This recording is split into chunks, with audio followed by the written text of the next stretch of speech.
Cell phone 100 గ్రాముల ఈ డబ్బా మన జీవితాలపై చూపిస్తున్న ప్రభావం అంతా ఇంత కాదు.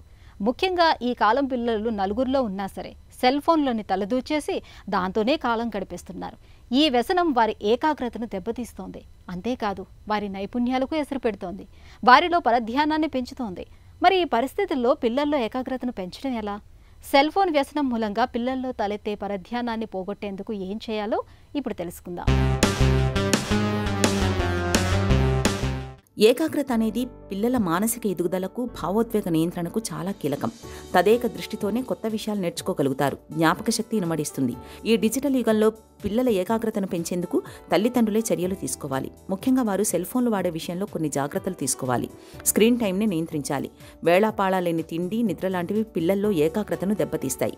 వారికి క్రమబద్ధమైన షెడ్యూల్ చాలా అవసరం.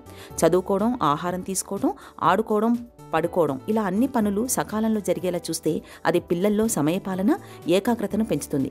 ఇక పిల్లలు చదువుతుండగా పెద్దలు టీవీ చూస్తుంటారు, లేదంటే పెద్దగా ఫోన్లో ఇతరులతో మాట్లాడుతూ ఉంటారు. ఇది పిల్లల్ని నష్టపరుస్తుంది.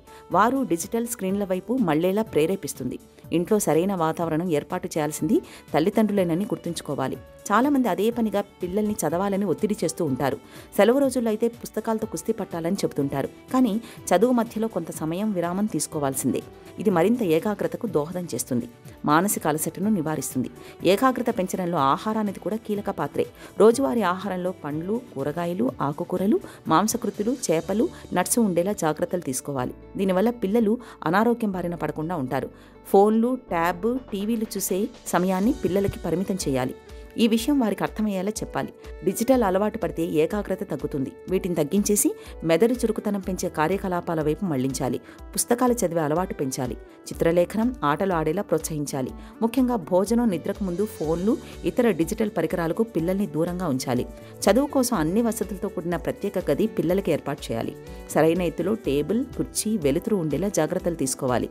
నేలపై, సోఫాలు, మంచాలపై కూర్చొని ఎక్కువసేపు చదవలేరు. కొంతసేపటికే ఏకాగ్రత కోల్పోతారు. గది కూడా చదువుకునేందుకు ప్రేరణ కల్పించేలా సూక్తులు, మంచి చిత్రాలతో అలంకరించాలి. బాగా చదువుకున్న వారికి ప్రోత్సాహం కింద టోకెన్లు ఇవ్వాలి. నెలకోసారి ఆ టోకెన్లు తీసుకుని వాటికి సమానమైన డబ్బులు కేటాయించి వారి హాబీలకు, ఇతర అవసరాలకు వాడుకునేలా చూడడం వల్ల వాళ్ళకి ప్రోత్సాహకరంగా ఉంటుంది.